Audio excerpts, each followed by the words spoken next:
And welcome back to the Shuffle Squad's YouTube channel. I'm PJ here with another meta forecast for you. We're going to be covering some upcoming insights from a lot of top players for the Portland Regionals happening very soon. So hopefully you're sticking around for the whole thing because there's going to be a lot of information flowing around throughout the rest of this video, and you're not going to want to miss any second of it. So what I'm going to do is just hop right into it and introduce our guests here on the Meta Forecast. And first, I'm sure a man you probably don't have to have an introduction for, because if you know who the Shuffle Squad is, you're going to know who he is. Kel is with us, the #1 ranked player in the world right now. Kel, why don't you let everybody know who you are? My name's Cal Connor. Calvin, Cal, you can call me either. I usually go by Cal. I'm part of the Shuffle Squad. I recently got top 8 at the San Antonio Regional Championship, and I'm part of TSS. And then we have, right next to him, we have Nick Robinson is joining us here. Nick, why don't you introduce yourself? Hey everyone, I'm Nick Robinson. I player from Iowa. I've been playing the game for a good amount of time now. My most major accomplishment is that I won the 2016 U.S. National Championships, but most recently I just top 8'd at San Antonio as well as Calvin. But yeah, happy to be here. Yep. Very cool. Very cool. Happy to have you, Nick. And Jerrick, another TSS member. Jerrick, why don't you introduce yourself here? Hey guys, I'm Jerrick. For those of you that don't know me, don't really have any other nicknames like Panda for those close to me, but that's it. There you go. I don't know if you heard that, but yeah, I'm Jerrick. I'm also part of TSS, and unlike the other two, I did not make top 8 at San Antonio Regional. It's all right. It's okay. You know what? You're gonna make top 8 at Portland. I can feel it. And not to put out your steam or anything, we do have a fellow not team but a team member nonetheless. Very happy to have you on here. Dan Hugar is joining us from NRG. So Dan, why don't you introduce yourself here? Yeah, absolutely. Hi, I'm Dan. I've been playing Pokemon for like 5 years, and sometime over the past couple years, I apparently learned how to be good at it. So I actually haven't missed a day 2 yet this season, and I got top 8 San Antonio, and this is a big deal for me at least. I think I'm like top 35 or 40 in North America right now. So we're not up to Cal standards, but we're in it. We're in it.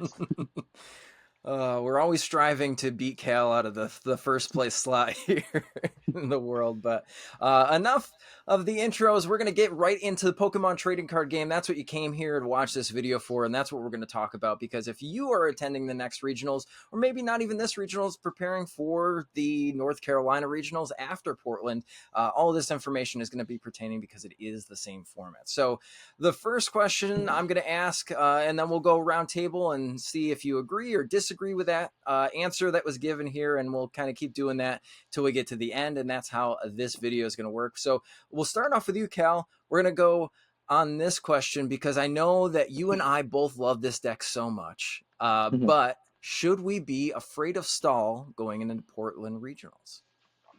I think that going into this regional, Stall will probably have the highest numbers that it has had in a while just because of recency bias. And there's 2 versions to play it now with like the Pidgey version, and then you have the classic like Arvin, just straightforward version.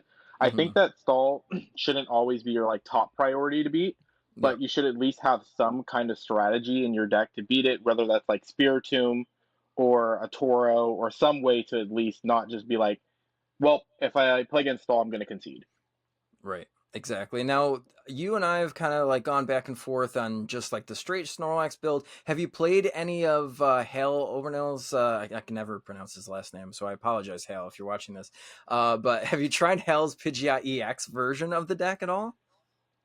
I've tried the Pidgeot version. I think it's really cool. It has a lot more different routes that it can go. Like, there's more aggressive routes where you can go with Luxray, and you can try to trap your opponent by ripping the resources out of their hand.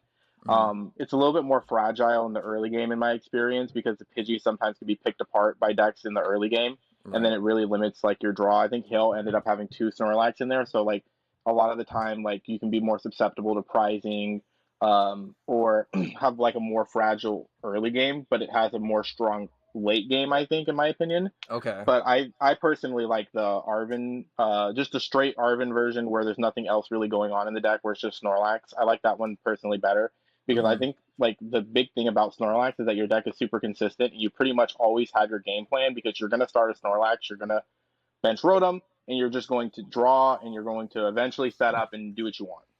Gotcha. All right. Well, we'll move over to Nick. Nick, do you agree, disagree with what Cal was saying? Do you think Snorlax is going to be a heavy play for Portland? And do you think that the straight Snorlax version is just better, a better version of the deck?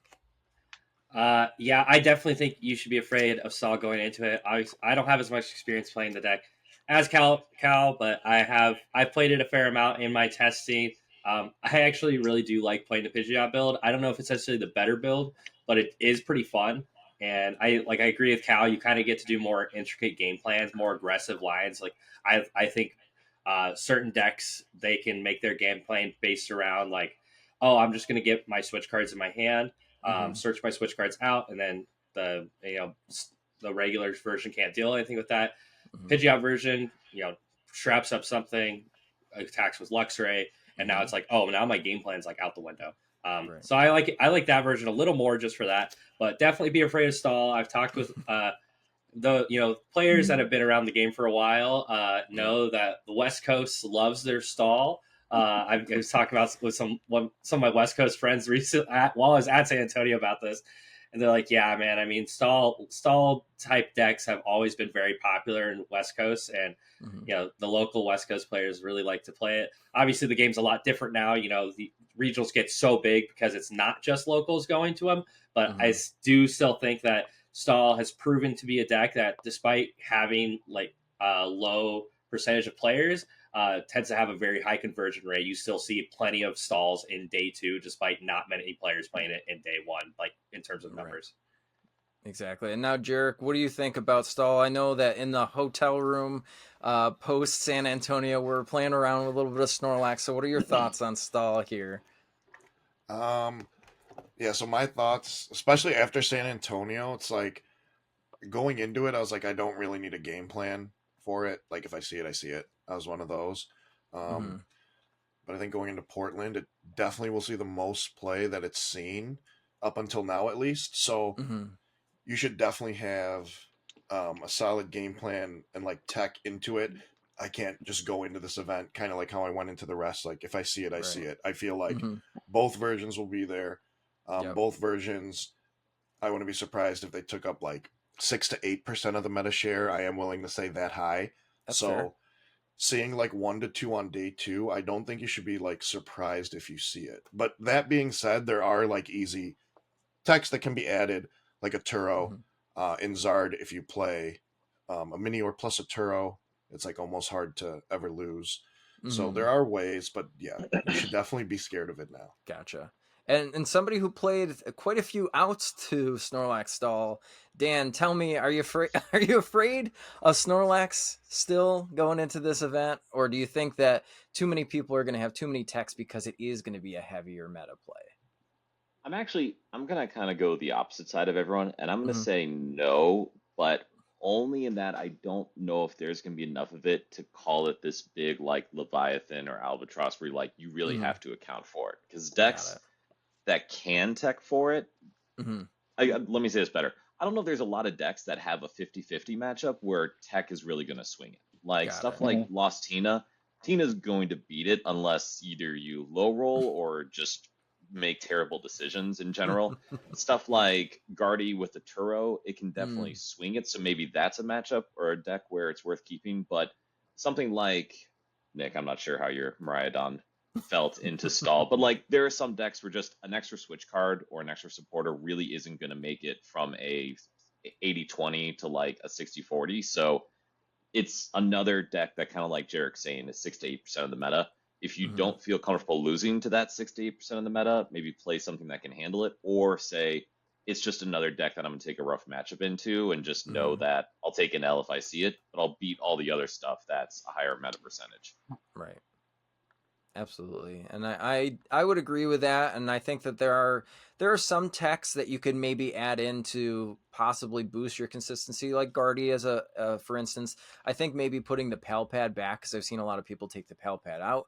If you have Turo and Pal Pad, that definitely helps in more than just the stall matchup. So little techs like that I could see coming back into decks eventually. But overall, like the Charizard matchup, are you going to put like 8,000 outs to Snorlax? Probably not. You're just going to play Charizard and beat Charizard. So that kind of brings us to another point. And Nick, we're going to start off with you.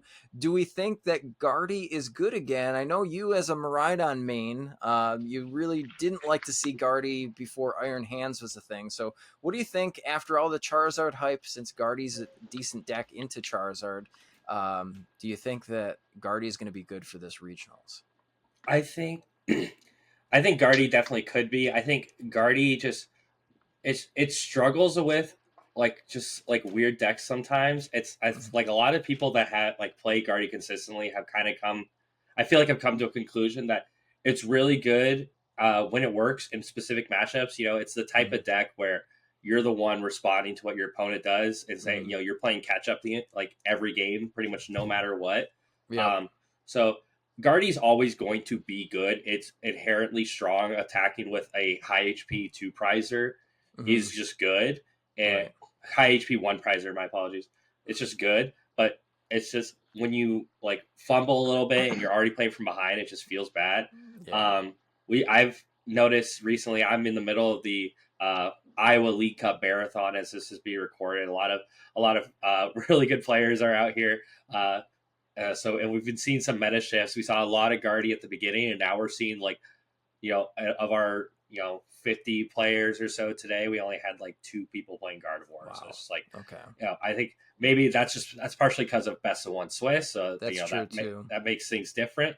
But I do think that there is, it does have a little bit of a showing that some people are feeling like, maybe Gardevoir is just a little too slow. It just gets a little too far behind.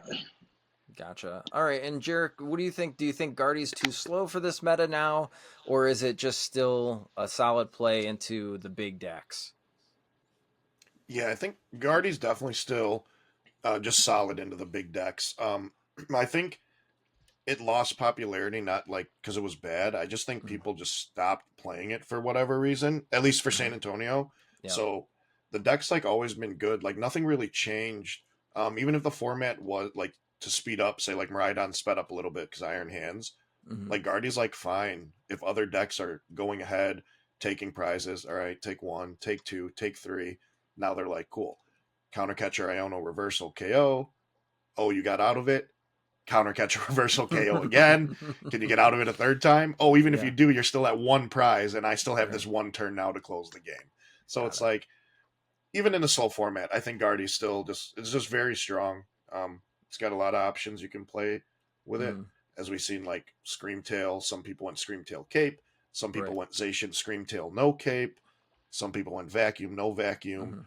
I've seen Turo, no Turo. Like you said, adding the Pal Pad back in. Because Turo doesn't just help against stall, it helps against a lot of matchups. So I still think Guardy's good, and we definitely should see way more of it in Portland than we did in San Antonio. Gotcha. All right. And Dan, are your thoughts kind of the same on Guardy from what you saw in San Antonio? Are you thinking that Guardy is still a solid play, but maybe it's just a little bit too slow? I was actually just really surprised how little Guardy there was in San Antonio, especially with Charizard being everywhere, because correct me if I'm wrong, it feels like a really good matchup for Guardy still. So yeah, I expect it to bounce back, not in any dramatic meta shift, more just it's another tournament. The top 5, 7, 8 decks are probably going to reorganize a bit, so probably just regress to the mean a bit, because it's still really good and really strong and can beat anything, but I don't know if everyone mentioned this yet, but it is real hard to play perfectly. So I think there is some like resistance there of people can play themselves out of wins into ties, out of ties into losses. And that can hurt its final percentage at the end of the day. Exactly. And I can definitely see that. Now, Cal, You played Guardy for quite a bit of the majors leading up to San Antonio and then flipped over to Snorlax stall. We did Yeah. notice a lot of the, heavy hitters for the tournament also switched out of Gardevoir when they had been maining Gardevoir. Is there a reason for that, do you think?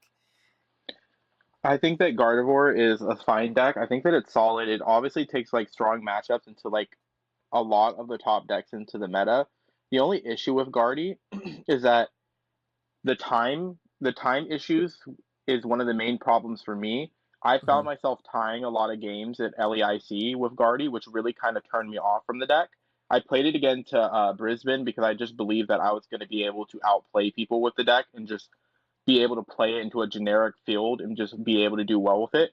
But going into San Antonio, I didn't want to bring it again because there were so many people, and the time constraints on Guardy is kind of like playing two games at the same time. Because like Right. in the first game, like if you're winning, you're sitting there and you're like, well, I'm in a pretty good spot, but then your opponent concedes and then they win game two. The game three is not going to finish. Right. You usually can get two games out of Guardy, but like that third game typically is not finishing. So if your Mm-hmm. opponent is winning one of the matches, you're typically tying the third game, which really stinks because Mm-hmm. you are not converting those points. When like you play like a deck like Charizard or Miraidon, typically you win that you can have a chance to win that third game, but going into a game three with a Guardy, typically you're Yeah. looking at the clock and there's like 5-10 minutes and you're not typically winning a game of Gardevoir in 5 or 10 minutes. Right. So Right. a lot of the time you'll be there sitting there like, well, a lot of these potential win games that I could have had with other decks, like a Miraidon deck or a Charizard deck or even a Giratina deck or any deck that can aggressively try to take prizes against your opponent, you can't really do with Guardy. So you're really constrained to getting those 1 points instead of three, and sometimes those really add up towards the back ends of tournaments. Mm-hmm. And that is the main thing that turned me off from Guardy, at least. Because you lose like one game to them right on, like let's say that they turn one hands you, and then game two you barely beat them. Game three you're not finishing, or if you are finishing, they're beating you because you're Right. not going to be able to beat them in a quick game three because your deck is a comeback from behind type of style deck that Right. you're not able to actually complete the third game while like pushing tempo on them. So a lot of the time where you try to like win that third game, you're either losing or you're just tying. So that's Right. the main thing that turned me off from Guardy. But I think Guardy is a very strong deck, and if it sets up like every game, it is very very strong. But do Mm-hmm. you set up with before stumbling a little bit before Charizard can take enough prizes to where it doesn't matter that you set Right. up? Exactly. And it's not like it's a sudden death type of meta where we're going to see things like Mm-hmm. just blowing stuff up. They're both ramp style decks. And that kind of brings me back to you, Jerrick. Jerrick, you love Charizard, and this is the other stage two deck. Obviously, the heaviest played meta deck in the past couple of events. So, talk to me a little bit about Charizard going back into another event. Do you think that we're still going to see the same type of build where Azul and Grant, they were both playing the same 60? Is it going to look the same? Do we think that it's going to be the heaviest played meta deck again? Is it something that maybe we have to counter? I think it'll still be the most played deck going into Portland, and part of the reason is a lot of people's gonna are going to copy and paste like Azul's winning Right. list, which is fine. It's a good list. I don't think people are gonna make many changes, and then even if people do, it'll only be one or two cards. Um, and then in terms of like countering it, if we're trying to like counter Zard, there's really like no way to truly counter Zard unless we're playing like Cloth Electrode. But it's like, how can you really counter it with like the top decks? Like, Right. you in order for you to win the game against Zard, you need to play into exactly what like Zard wants you to do. Like, you Right. need to take 6 prize cards. You need to take knockouts. And if you're playing Charizard, you're like, okay, take one more, take one Mm-hmm. more. Okay, sweet. I have 330 HP. I can sweep like the rest of your board with 2 Charizards. So Right. it's like, it's pretty tough to like tech for it. I still think it will be the most played deck. Um, like I said, most people are going to just copy and paste Azul's list and kind of roll with it. And honestly, it's a good list. There's not too many changes you can really make and add into it. Um, Maybe like if you're scared of stall, you can add a Turo just because it helps like into the mirror. It helps against Gardevoir. Yeah. But really, there's nothing else. Yeah, and Dan, I know that you played probably quite a bit of Charizard in your matchups. So tell me, are you thinking that Zard is still it? Do you think that maybe Charizard decks could play a couple more techs to help out with other matchups that they're bad against, like Stall? And obviously Tina is one of the matchups I think that Zard is kind of bad into. I mean, I feel like it's at least a 60-40 favorite to Tina. But what would you say? Do you agree with Jarek on a lot of those points that it's still going to be heavily played? I think so. So I'm obviously a big Tina believer, but not for best of one. So I've been trying to Mm-hmm. figure out a best of one deck, and I kind of Sure. keep coming back to Zard for it Mm-hmm. because it is just so inherently powerful. And I Right. think it's relatively straightforward because, kind of like Jarek was saying, you put up a giant Charizard and go punch punch and have 330 HP. So I don't know if there's a ton of tricky things people can do with it. And I also Mm-hmm. don't know if there's a ton of tricky things you can do against it. You've seen Right. like the super effective glasses and stuff to try to Mm-hmm. reach for one shots, but it all comes around the same thing. Do you have enough bells and whistles to one shot a 330 HP Zard? And not a lot of decks have the capability to do that. So I think Right. it'll still be good. The only thing I'm uncertain of is if Stall is such a swing, or we do start to see things like playing Shaman V or something like that, maybe Zard has a high percentage day one, but it kind of whittles down going into day two just because people who maybe played it in San Antonio are now saying everyone's going to be playing it. I'm going to play something that has a good matchup into it just to kind of play off that. Mm-hmm. Gotcha. And Nick, would you kind of agree with that? Do you think that people are just going to say, you know what, Charizard's great?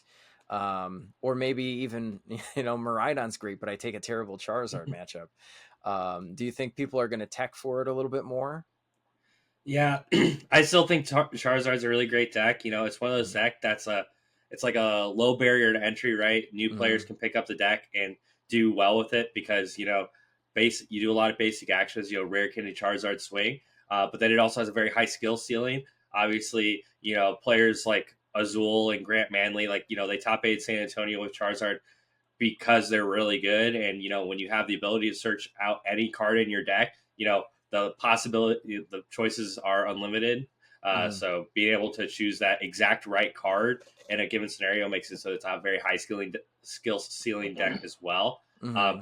with when it comes to countering Zard, there's like just like it's been mentioned before, there's not like great like tech cards to counter Zard. There's not like like recently, I've still been trying to make Miraidon work because it has a terrible Zard matchup, and I put in Tapu Koko EX, which has that paralysis, Mm-hmm. which is really good because Zards are playing less switches.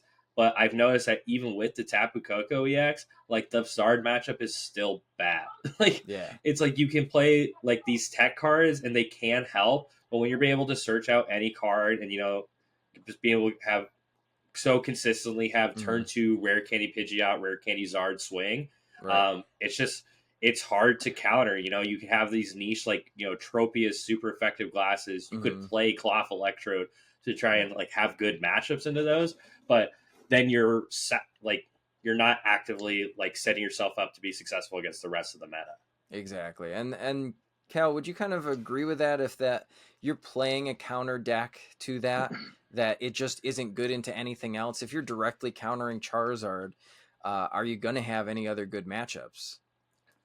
I think that the story kind of this like new format and the way that the format has like moved is Charizard is I thought the Charizard was in that top tier of like type of decks, but Mm-hmm. now I'm kind of considering it to be either the BDIF right now or the second best deck in format. I Mm-hmm. think it's really close to it, and a lot of those decks that counter it don't completely counter Zard. They kind of counter Zard if they hit like a whole combo on Zard. Right. But then Zard, I think it's really important the way that Azul's list kind of shifted it, because I think one of the most important combos in the game right now is Iono plus Countercatcher.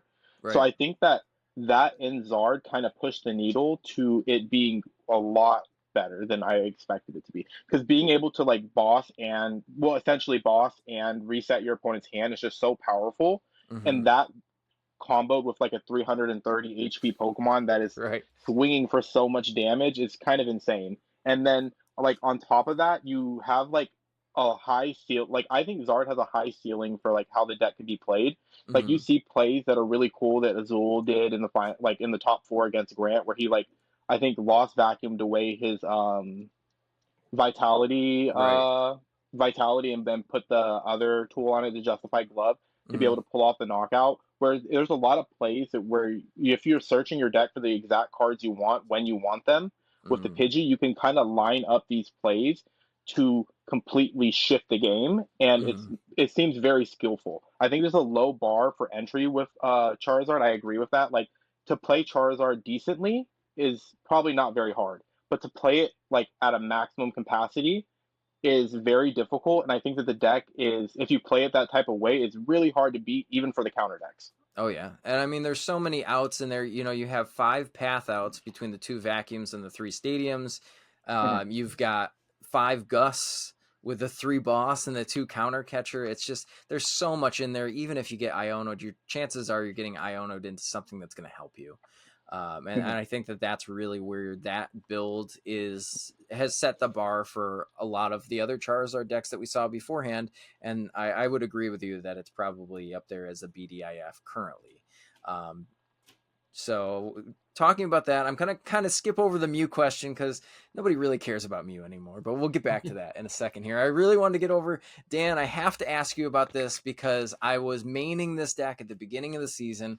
Absolutely loved it. I brought it to a major.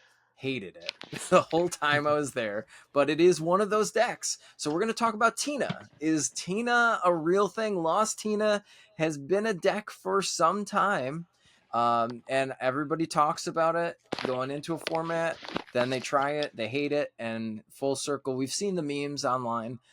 So Dan, talk to me about Tina going into Portland now. That I mean, obviously you saw some success with it too. Yeah. Um, I honestly I don't like Tina. It is an infuriating deck. It is absolutely infuriating.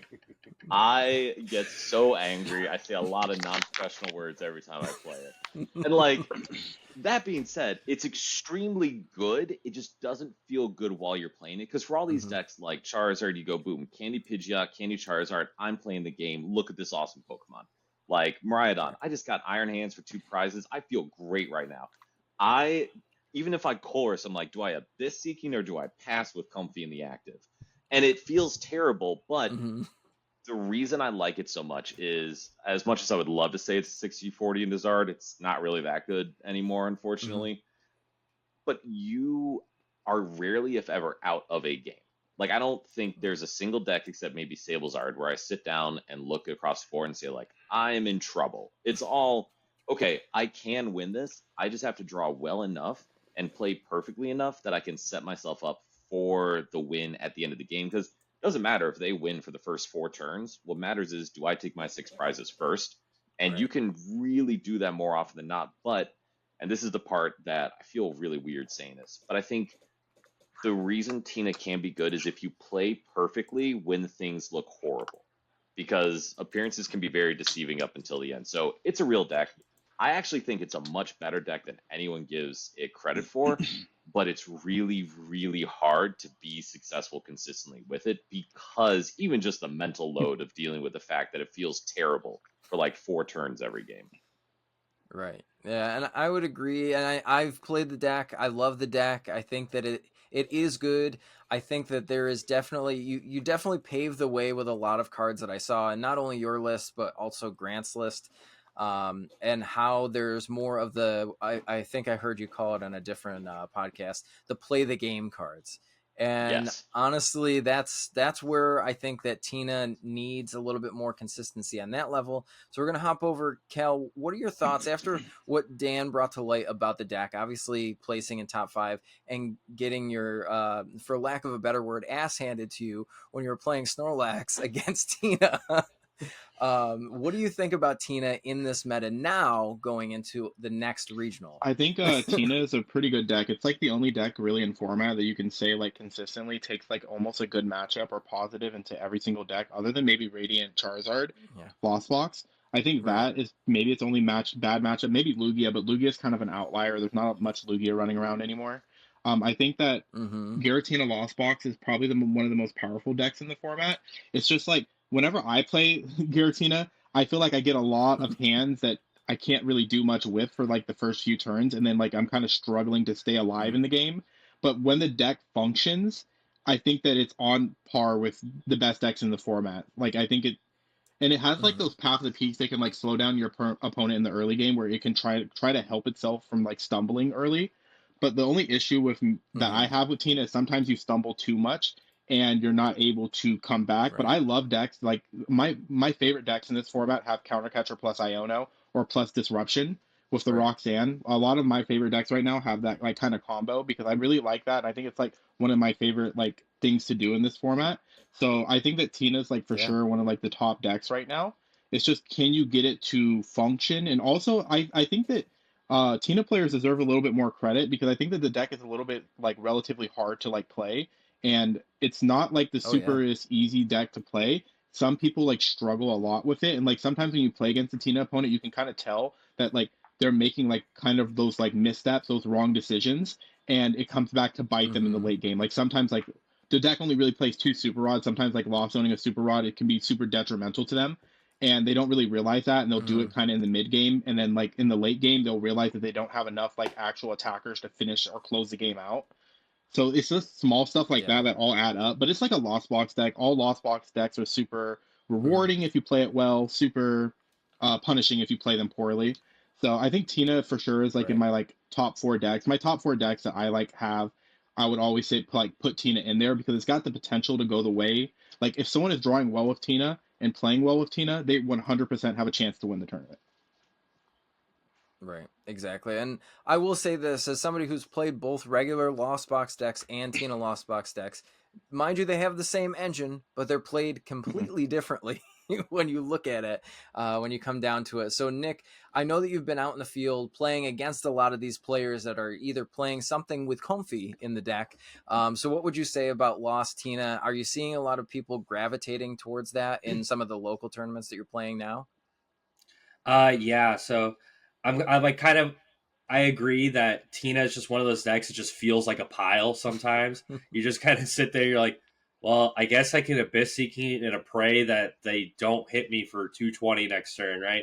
Um, but yeah, like I think in local tournaments we've been seeing some decline in Tina. Most notably, Grant Hayes has been participating in the Iowa League Cup Marathon and has played Charizard every single day of the tournament. So I think partially, best of one, right? Yep. Best of one makes a difference, but it just goes to show that's like, Tina's just one of those decks that does tend to fumble a little bit. Like in Mhm. theory, if you set up well, you're gonna have a great time, and you're gonna set up and you do really amazing things. Star Requiem, obviously, instant knockouts, really good. 280 damage is a great number to hit. Mhm. Lost Mine with Sableye is awesome. Turn one Cramorant's great. But then it's just one of those decks that needs to consistently hit the cards that they need to progress their board skate in a meaningful manner. And sometimes they just whiff and then fall behind, and sometimes it can just be a little hard to catch up. I will say Tina does have a fair amount of comeback potential just because Roxanne Path Countercatcher is obviously just like an insane combination of cards. Yep. But obviously, like Cal said, so you have to manage your resources really well. The list is tight because you are playing an evolution line in a Lost Zone deck, which no other Lost Zone deck plays an evolution line for a reason, right? Mhm. Because it just it's more cards to try and consistently set up, and it makes it so you have to cut back on your super rods. You have to kind of thin out your resources. In Lost Zone decks, you generally want to play more like excess amounts of all your resources because you're going to plan to Lost Zone some of them, right? Right. So when you have to cut down to that second super rod, cut down to the 2 water energies. You have to cut down on your Sableyes in some cases.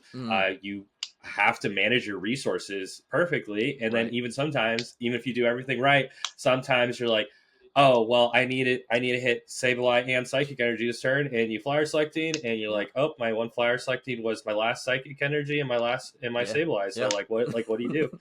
Or it's your Super Rod and your Mirage Gate. They're like, Yeah, the 2 cards you need, right? It's like that's just the nature of Lost Zone. Yep. Obviously, Tina can be great, but then Mhm. you it is still Tina. Right, exactly. Now, Jerrick, hopping back over to you, somebody who hasn't played Tina at a major event deck in a best of 3 scenario, would you ever pick up Tina knowing how Tina is and based on the meta snapshot that we have going into Portland? If yes or no, then why? So obviously Tina's like, I feel more disrespected on this side of the world than on like the other side of the world because there's always great results out of Japan and stuff, right? So it's always been a Right. real deck. And I will say I tested for every event. My biggest like issue with Tina, for me personally, to like break it into top tier, um, it doesn't necessarily have any like really good matchups. I mean, in turn, it doesn't have any really bad matchups, but it's like every game I play, like if I'm Tina, I sit across my opponent, they flip a Mew. I'm like, all right, I could win this or I could lose this. My opponent flips Zard. I'm like, all right, I could win this. I could also lose this. My opponent flips, Miraidon. All right, I can win this, Yep. but I could also lose. So it's like I don't have great match. So I probably still won't take it just because I can't. There's not enough good matchups. Where I guess just quick example: if I'm playing Zard, my opponent flips a Miraidon. Not that it's I'm gonna win this game, Yeah. but this is a favored matchup. I feel good going into it. If I'm playing Zard into Mew, again, favored matchup. I feel good going into it. If I'm playing Snorlax, my opponent flips a Charizard. Oh, well, Charizard is a pretty good matchup. If I'm Miraidon, they flip a Ralts. Again, pretty good matchup, right? So every deck like has those good and bad matchups, and I feel the lack of just polarizing matchups for Tina is kind of what makes me stray away from it. And I think maybe for some other people too. Again, the deck Yeah. is really good. It's just you don't have great matchups, you don't have Right. poor matchups. You're just You know what? You're going to look me there. straight in the face, YouTube, and you're going to say the 2023 version of Guzma reset stamp is not good in a deck. Yeah, But I don't know how. but yeah, that's kind of it. And it's you're never sitting across from somebody and they flip over the cards and you're like, yes, this is what I want to hit. Unless you're turn one pathing somebody, that's it's not going to happen all the time. But speaking of Path to the Peak, deck that I played to San Antonio, we're going to kind of talk about this. We'll go back to you, Kel. We're going to talk about Mew.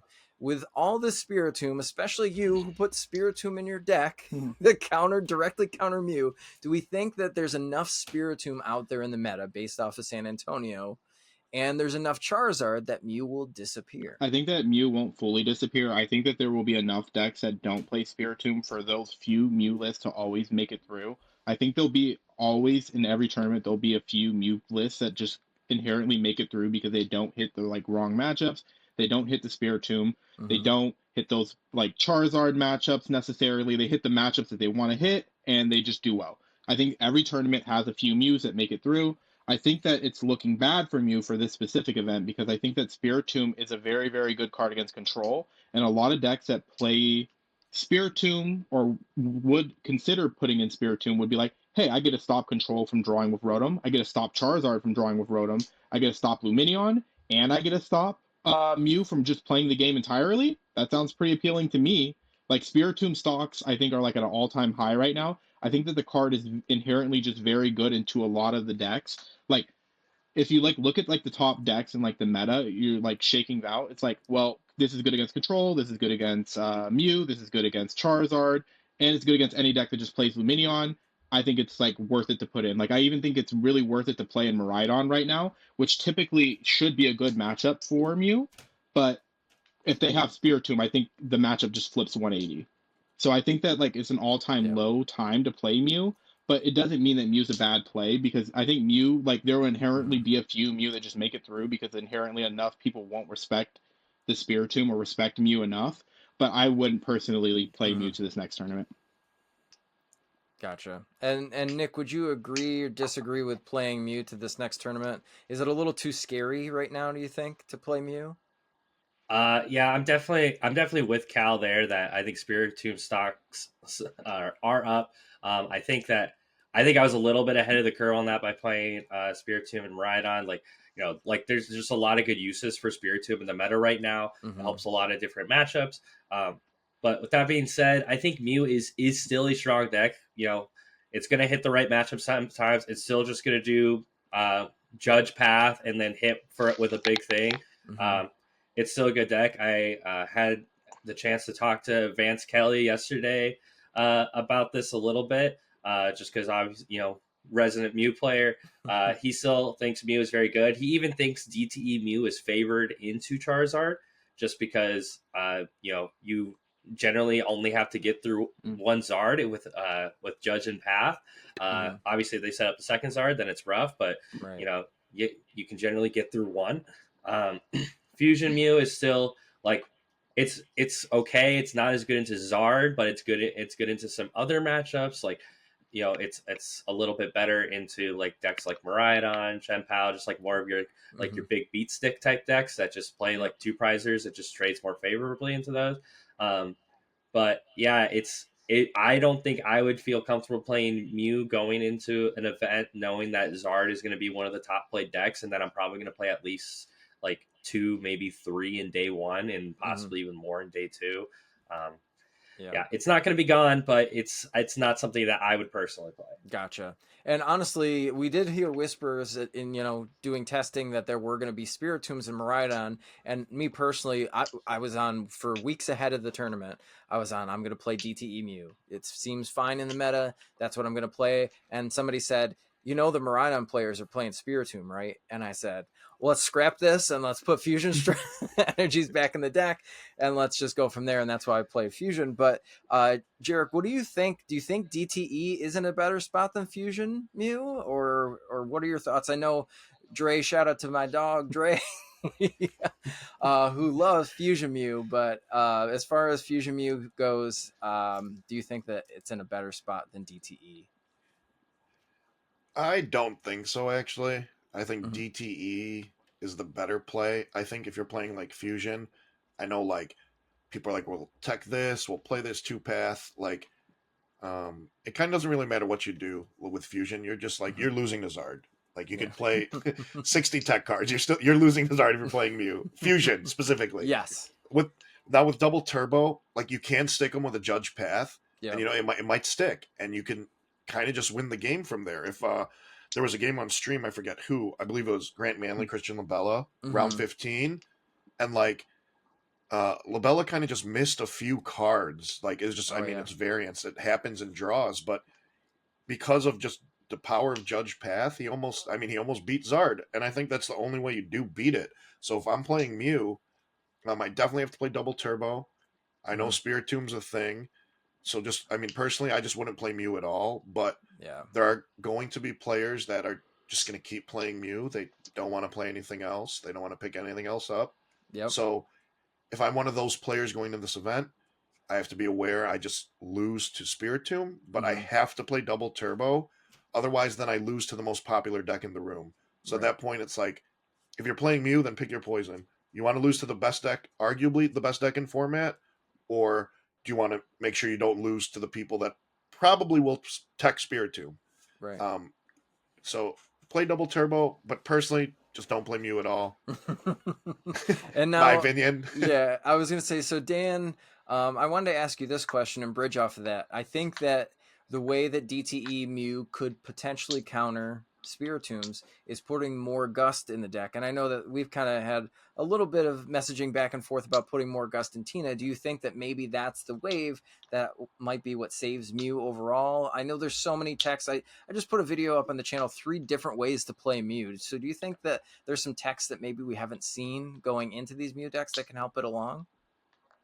So I think if you're specifically concerned about Spiritomb, I actually think putting the fusion energy in DTE Mew is the way to go. Because I know there were some lists that were playing 1 or 2 fusion energy and 1 in Sparkle, which I don't know about all that, but even just having 1, because if you're playing against something like Tina or Miraidon that has a tomb, and you're still able to draw 6 cards once a turn on top of whatever your supporter is, your odds aren't as good, but you're probably going to be able to make something happen. So for me, I think that may be the route to go. I only got about halfway through that video, PJ. Please don't hate me. No, so I'm still working fine. on it. But I think as far as other techs go, Mew is Mew. It's Judge Path, and you have a big thing that punches really hard. So I don't know what really tricky things you want to do outside of directly answering the issues at hand in other decks. So with that fusion energy, with the Luxray, and then Grabber with Judge Path for Charizard.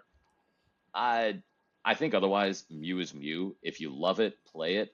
I hate the deck. I cannot wait for the day it rotates. I'm so excited to see it go, but I think, and this is maybe some to cover later, at this point, kind of with how the meta is and with how the format is, if you just feel really confident about a deck, I don't know what's going to make it a good or bad play for a given event, given that there's 1,500, 2,000 people at these. So Right. I wouldn't say don't play it if it's your deck. Just know that it's horrible and I hate it. Exactly. Yep. Dan Hugar's stamp of disapproval on Mew VMAX here, so you heard it first. All right, so going off of that, we're going to talk about what surprises we're going to see into the meta here. So I think that there's definitely some decks that are unexplored in the meta, so I'm going to kind of bounce back here, and we're going to go to Nick and start off there. So Nick, what do you think we're going to see potentially as a surprise deck, or maybe a couple surprise decks in possibly our top 5 most played decks? I'm not sure if this will be like a top 5 most played deck, but I do unironically think that Cloth Electrode is actually like a pretty strong deck. Okay. Like I know it's gimmicky, it's a little memey, but like I mean it's still just like does decent damage as a single prizer for 1 energy. Like obviously you have to hit the double turbos, but then you also do have a free attacker in Hisuian Right. Electrode V. Yeah. I think in theory has a good Zard matchup. It one shot Zards for pretty low commitment. And I always feel like there's always like one Cloth Electro doing well. Like I remember LAIC, there was one that was like 7-1-1. I feel like there's one that was 7-1-1 at San Antonio, and everyone's like, dude, what's the Cloth doing up here? It's like there's always someone that's going to do well with it, right? Right. It happens. It's a little scary because you know Azul just won the tournament, loves playing fun decks, never does it unless now he's got his invite. So who knows? Maybe exactly. I mean, and you get to play the funny little crab guy. That's right. That's What's more fun than that? All right. So Jerrick, what deck do you think is going to surprise us seeing in that graphic on day 1 as one of the heavier played decks that we didn't see at the other tournaments here? I actually think it's going to be Chen Pao. I know how everyone feels about Chen Pao, but I'll explain. So Chen Pao, one of its like best matchups historically has been like Charizard. So when Charizard's a massive share of the meta, and you're expecting to play 2 to 3 of it day 1, 2 to 3 of it on day 2, Chen Pao seems like a no-brainer because you beat it. And some of your bad matchups before, like Lost Box, Guardy, you can kind of fix and shape up with like the Iron Hands. I know it was explored like for LAIC, and then everyone kind of just dropped the ball on it and just stopped playing it for some reason. So I wouldn't be surprised if it makes a pretty big like comeback into Portland. And by pretty big, I mean like you said, like top 5 into the meta, like maybe in that like 5 to 8% mark.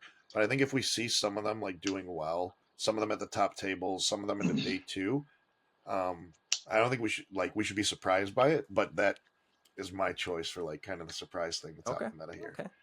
And Dan, any other surprises, or you're in agreement with Nick or Jerrick on either of those? I was actually going to say Cloth Electrode, but I'm not going to because that's a great one. I'm going to throw out Roaring Moon. I think the second place list from the Kyoto Championships,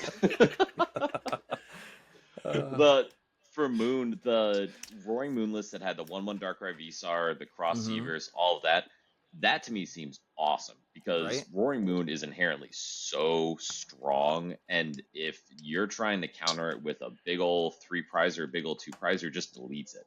So it has things that not a lot of other decks can do. So being able to do that and have some consistency in doing it and have ways to get around those single pri decks, Darkrai V-Star I think is an underrated attacker in a deck like that because not a ton of stuff hits 270 right off the bat. So I think it could surprise. I don't know how well it's going to do into day 2, but I wouldn't be surprised to see a higher chunk of it day 1. Okay. And Kel, do you think that we're going to see any other surprises other than Cloth Electrode Chen Pao or Roaring Moon? Do you think anything Um, crazy is gonna I would jump up? actually agree with Dan. I think that Roaring Moon is pretty good right now. I think that Roaring Moon is the type of deck that's not awful. I think it gets like memed on a lot and dunked on a lot, like it's being like Mm-hmm. just a big dumb hit you type of deck. But I think that Roaring Moon is actually pretty decent. And it's shown that it's done decent as well. I think it's got ninth place at two regional now. It's barely not made those top eights, but I think that the deck is inherently pretty strong, and I think that a lot of top players just don't play the deck. So I don't think that there was like necessarily a lot of like good players or like more higher tier caliber players playing the deck in general. Kind of like the Maridon effect, where like a lot of like the top more tier caliber players aren't playing Maridon, or they tend to not want to play Maridon. But when you do see those top players play Maridon, they typically do well. Like JW won the Right. regional, Nick did very well with it as well. And then you see like I think it was Mahomes' group was playing it consistently like during that time where everyone wasn't really Right. playing Maridon, but they were consistently like doing well Exactly. like every event. But like Mm-hmm. I think that it's like it turns off a lot of like top players because it's more so like a hit you fast type of deck. But I think that there's a lot of Right. good stuff going for the Roaring Moon deck right now. And I think that like Mm-hmm. once the list kind of gets refined and everyone's kind of got like that, this okay, now this is the list for Roaring Moon. We'll see more Roaring Moons do well. Mm-hmm. Right. I agree with that. And that kind of leads us over here. We're going to go around and talk about what the top 3 decks that we think are going to be played at this event. And then we'll talk about the top 3 that you'd personally bring. So it's a double question here. So as far as starting it off, Jerrick, why don't we start with you? Let's see what you think are going to be the top 3 decks to be played. And then what are the top 3 that you would personally bring to this event? So top 3 decks that'll be played. Charizard number 1. Mm-hmm. I'm gonna say Maridon at number 2, and I'll say Giratina at number 3. So I think that's pretty similar to like the graphic we had in San Antonio, Mm-hmm. but I don't think it changes much. Again, people that weren't playing Zard probably will now because just one. More people will play Tina than did before because 2 of them made top 8. Um, Maridon was just a huge part of that day 1 meta share. I know it didn't convert well, but Mm-hmm. I still think the same thing. It'll be a big part of that day 1 meta share. And then top 3 decks I would bring in no particular order would be Gardevoir, Charizard, and I almost said it, PJ. Your favorite deck, but I'm not going to. Pidgeot Control, actually. Pidgeot Control, got it. I've been testing it a lot. All right, and then we'll hop over to you, Dan. Dan, what do you think are going to be the top 3 played, and what are the top 3 that you would personally bring? I was hoping Jerrick had Cloth Electrode on his list since he had him at hand, honestly. For top 3 played, I'm actually going to say that Maridon's going to drop off a bit. And I'm also going to say that I think we're going to get far enough through the Tina Suck cycle that not as many people are going to bring it as maybe they would if this regional was 2 weeks after San Antonio. So I think Charizard's definitely number 1. I think Guardy's going to jump into the top 3 and kind of be surprising there. And as far as the third one, I'm kind of torn. I'm just going to cheat and say anything with Comfy. Like if you lump together Comfy decks all together, I think there will be a higher amount because I do think some Sablezard may jump up. There may be some more weird turbo countery things that come up. So I'll say Comfy decks. And then for me, I've been explicitly told by my friends I have to play Tina for the rest of the format. So I'm probably going to bring that. My other picks would be, I think, Charizard, just because, like you guys are saying, it's one of, if not the best deck in the format.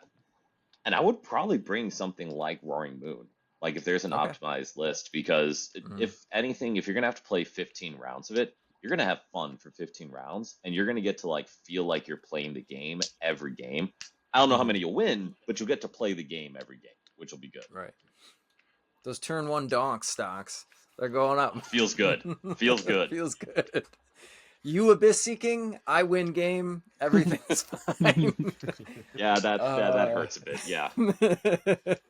All right, Cal. So, what are your top 3 decks that you think are going to be played, and then the top 3 you'd personally bring? My top 3 decks that I think people will play is Charizard, Miraidon, Giratina. I think those are going to be the top 3 Okay. in meta share. I think that Miraidon to me doesn't seem like a great pick for this event, but I think that Miraidon players love playing Miraidon and they will play Miraidon regardless. Even if Zard's a bad matchup, they'll take their good matchups. Maybe more Guardy comes into play as well, and they just get to take out those decks. And I think that Miraidon will stay in the top 3. I think that the top 3 will definitely be Charizard, Giratina, Miraidon. But it's probably going to be Miraidon too, Okay. I think.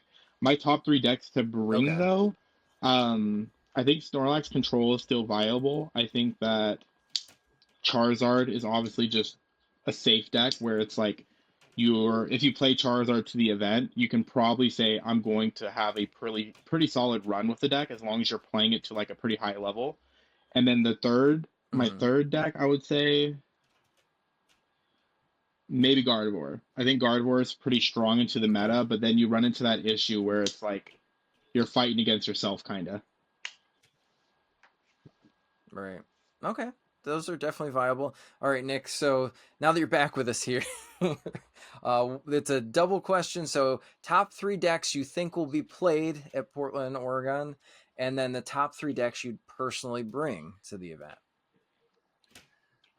So the top 3 decks I think are going to be played. Definitely Charizard will be one of them.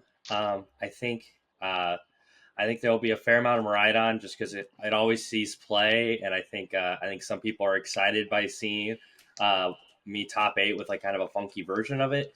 And then for the third deck, I could honestly probably see Lost Tina, just because it's a deck, like you said, it has pretty solid matchups going into a lot of things, and people like Lost Zone decks, and I think Tina might be arguably one of the best Lost Zone decks right now.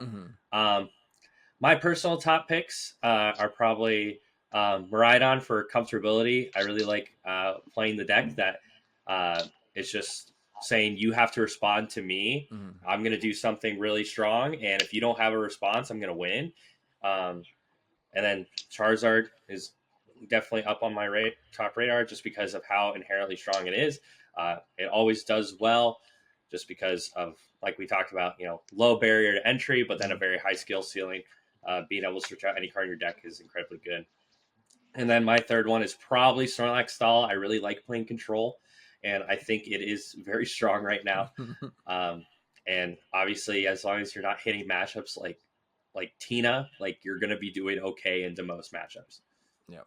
Awesome. Very cool. So we're going to hop over to one of my favorite questions for all these meta forecasts here, is the rogue decks that we'll see. I know we touched on a few for the surprises, but any crazy rogue decks that we didn't talk about, we'll hop back to Dan. Dan, what do you think? One crazy rogue deck that you'd love to see do well in this tournament? I For an actual answer, I think the Goldango list from the Kyoto Championships of Goldango Palkia, I think that could be solid enough to surprise some people. But I'll tell you, the rogue deck that I have in my heart is Meowscarada EX. I think that deck actually has some legs post rotation, but I don't think it's going to do anything now. But I would love to see that do something cool. Okay, very cool. And Cal, we'll hop back over to you. Cal, what is a rogue deck you would love to see do well in this tournament? I personally think that there might be some Goldango that makes day 2. I think Goldango is not the worst deck. I think that it's solid into its matchups that it wants to be solid into. It obviously has its struggles against some matchups, but it typically does well into the matchups that it wants to do well with. And it kind of reminds me a lot of just Chin Pao. It reminds me a lot of just like a Chin Pao style type of deck. And it just has a little bit more of a draw engine with the Goldango. So I wouldn't be surprised if Goldango doesn't become maybe a tier 1 or a tier 2 type deck. But I wouldn't be surprised if there's maybe a couple Goldango that make it into day 2. I wouldn't be super surprised. Okay. And Nick, do you have a favorite rogue deck that you'd love to see do well? I want to put on the record that I think this deck is very bad, but I think it's very funny. I think Serena EX is a very funny card, just because it can one shot anything. But it has a terrible Gardevoir matchup. It has a terrible Fusion Mew matchup, Yes. and it's also just like hard to set up. A local friend of mine loves playing it. He's been playing it like a decent amount as like his like secondary deck. I think it's really funny when it works, and it's like how do I deal with this like 310 HP Pokemon that is one shotting me starting on turn 2. Right. Like, don't think it will be successful just because it's not consistent. Right. But I would think it's very funny if one of those made things. Okay, very cool. Jerrick, I know you and I go back and forth on a lot of different rogue decks, but what's one of your favorites that you would love to see do well at this event? Okay, so I'll give a fast, short answer, and then Okay. like my real one. So Serena EX was going to be mine. Mm-hmm. I just want to touch on what Nick said. I think a lot of people, all right, no leaks, but are Yeah. playing it wrong. Like they're trying to play the Braviary double. It's like, Yeah. all right, you don't got to do all that. You poke with Serena a little bit. There's a stage 1 Vespiquen that also attacks for grass energy. It does 200 and then puts 3 damage count. So it's like, I'll let people brainstorm with that. There I'll just we leave go. you with Now that. we're thinking. Here we go. Now we're But thinking. Cooking over here. the other rogue deck that people like I think haven't explored too much yet is like that whole Xatu like Natu Okay. engine. How it has the attach the psychic. It's the Mhm. Shadow Rider VMAX ability. It's like you compare it with Mewtwo EX. Mhm. Like, is that good? There's so many psychic attackers that I feel that whole engine hasn't been explored fully. And I think, I guess, in terms of my rogue deck, will be a Xatu engine based deck. Mhm. Whether that's with like Mewtwo EX, whether people play it with Mewtwo V Union, whether they play it with baby psychic attackers, just kind of that engine in general is kind of what I'll say. Okay. That's very cool. There is one deck, and going to give a huge shout out to On Guard, who also has a YouTube channel here, for turning me on to this deck. But this is one of my I would love to see this do well at an event, but it's Iron Valiant with Vaporeon VMAX. And the reason I think that it's good is because you can Vaporeon V into Klefki, and I think Klefki is really good in the meta. So I think that would be a super fun deck to see do well in this event. But that's something that's kind of under the radar, tucked, because Entei Valiant is, everybody knows what it does already. This thing's kind of weird. Obviously, Body's Entei Valiant. It's a water attacker, so it's good into a couple different matchups. It's still got the Urshifu in there for the Miraidon matchups too. So I think that deck is very spicy, and I would love to see that do well. So, but that's enough of the rogue deck talk. We'll save that and see if it does top 16 or something like that. And we'll come back in the next pod here and talk about the deck or do a video on it. But I'm gonna give you guys all a chance. Thank you so much for obviously joining us here. But I want you to be able to shout out anybody that you want to shout out and let the people know where they can find you either on the internet or in person. So we'll start off with you again, Cal.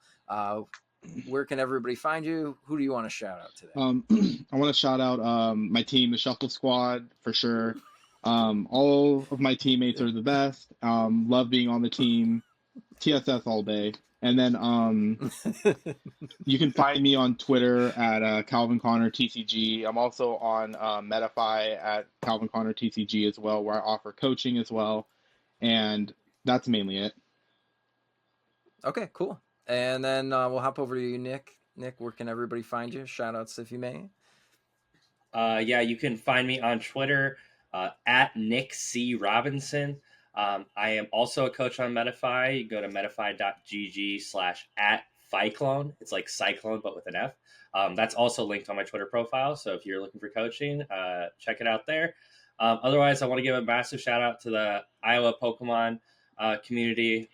We're a thriving community, and I made a lot of great friends, and they've supported me so much while playing Pokemon. And specific shout outs to Tanner Drebeck and Kieran Wagner for being great friends and supporting me and traveling with me to so many events. Awesome. Jerrick, how about yourself? So obviously I want to give a shout out to the Shuffle Squad. Love my team and everyone on it. You guys are all awesome. But you can find me. I think if it worked, I changed the name like on my screen, but on Twitter at JG_Panda. I'm also a coach on Medify, and I've links on there as well. So definitely check it out there, or DM me if you have any questions. Quick shout out to, I know we skipped the Rogue deck section already, PJ, but I forgot to say in the Serena EX, because it is grass energies, Charizard's best deck in format, it's weak to grass. So you can't play grass stackers. But besides that, shout out to all my teammates on the Shuffle Squad. And then shout out my girlfriend Amanda for always actually supporting me and letting me do Pokemon related things. Very cool. Very cool. And last but certainly not least, Dan, you want to give any shout outs and tell the people where they can find you? Yeah, shout out to Nerd Rage Gaming. So they're the store at Buffalo Grove, Chicago. Amazing group of people, awesome place to play. They have TCG player and the like, but to be honest, if you're in the Chicagoland area ever, love to have you come out. There's just a really good community, a lot of really good people out here in Chicago. Also, Chicago's stacked. It's very hard to like win local events here. I have more regional finishes than I have cup finishes right now. It is insane.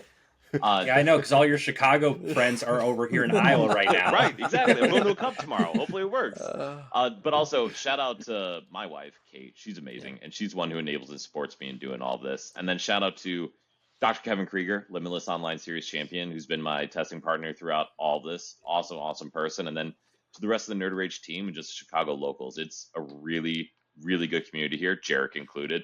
So it's awesome to have and like be able to see it develop over the time I've been here. So yeah. And PJ, thank you very much for having me on here. It's an honor to be a part of this. All right. So if you thought any of these things resonated with you, you can also find myself on Medify. The link will be down in the description of the video. But if you want to save any money on Pokemon products, we do have a ton of links down below. So you're going to want to check those out too, where you can use any of our affiliate links. But if you want to learn a little bit more about Pokemon, the trading card game competitively, we do also have our Medify account. So Medify, or I'm sorry, our Patreon account rather. So our patreon.com/TSSwin, where we have awesome articles posted all week long, every single week for you to read up and get a little bit better at the game too. We will have all the links for all of our lovely guests in that description as well. If you wanted to check them out and be a little bit lazy so you don't have to search Twitter or Medify, they will be all down there too for you to find. So we're going to close it up here for this Portland Regional Meta Forecast, but we will catch you next time here on the Shuffle Squad.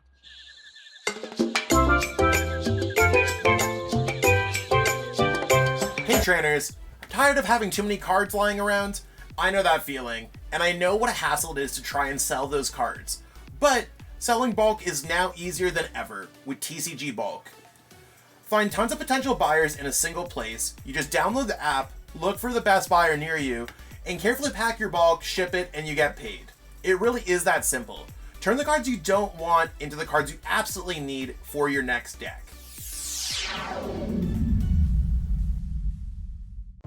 You made it to the end. Thank you so much for watching this entire video from the Shuffle Squad. Honestly, from the bottom of our hearts, we appreciate each and every person that supports our content, watches what we have going on every single day, every single week, even from time to time, and continuously allows us to have a forum to project our creative content towards the Pokemon TCG community. So if you haven't already, be sure to give this video a like, subscribe to the channel, and even leave a comment to help boost the YouTube algorithm. That being said, we'll catch you with our next video. Thanks again. Take it easy.